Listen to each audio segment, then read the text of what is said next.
उसके प्रश्न पर प्रताप ने चंद लम्हों तक उसे ध्यानपूर्वक इस तरह देखा मानो उससे बहुत कुछ कहना चाहता हो, मगर ऐसा बिल्कुल नहीं हुआ। कुछ कहने के स्थान पर प्रताप ने किताब अपने चेहरे के सामने की और उसे पढ़ने लगा। विशाल ऐसा देख उलझ गया, उसकी समझ में नहीं आया कि प्रताप ने उसकी बात का कोई जवाब नहीं देकर अपना चेहरा किताब में क्यों छुपा लिया। इस बार विशाल ने भरपूर संकोच भरे स्वर में कहा, आपने मेरी बात का कोई जवाब नहीं दिया भाई साहब। जवाब के रूप में प्रताप ने अपने चेहरे के आगे लगी किताब हटाई तो उसका बहुत ही भयंकर चेहरा विशाल के सामने आ गया।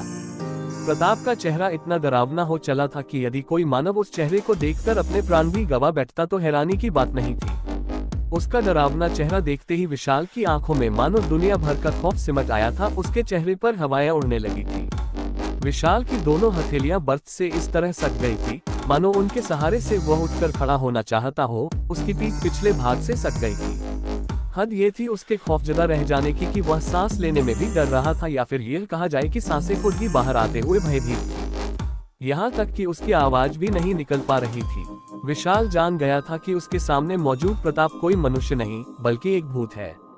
विशाल बेबस रहकर अपने स्थान पर सिवाय बैठे रहने के कुछ ना कर सका। उसके सामने बैठा डरावना चेहरे वो लंबे लंबे दांत वाला भूत ठहाके लगाकर बोला, अब तुम्हें विश्वास हो चला होगा कि आज के समय में भी भूत प्रेत जैसी चीजें मौजूद है। क्या तुम सचमुच भूत हो? विशाल ने भय से परिपूर्ण स्वर में पूछा। अब भी तुझे यकीन नहीं आया मूर्ख? कोई बात नहीं, मैं जब तेरा खून पीऊंगा तब तुझे यकीन आ जाएगा। नहीं नहीं, मुझे मत मारो। मेरे 2 बच्चे और मेरी पत्नी घर पर मेरे आने की प्रतीक्षा कर रहे हैं। अगर मैं मर गया तो उनका सहारा छिन जाएगा। मुझे जाने दो। कहते हुए विशाल अपने स्थान से सरकने लगा। वह भूत उसे देखकर मुस्कुराता रहा। विशाल भागने के चक्कर में अपने स्थान से फुर्ती के साथ उठा और दौड़ पड़ा। उसी समय भूत ने अपने स्थान पर बैठे रहकर ही दाहिना हाथ उठाया।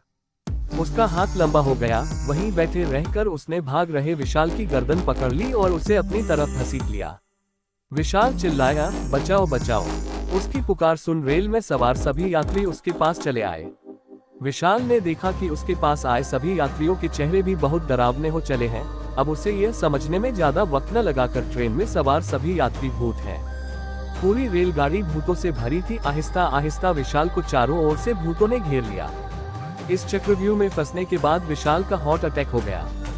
इसी के साथ सारे भूत विशाल का खून पीने के साथ साथ उसकी बोटी बोटी तक नोच कर खा गए।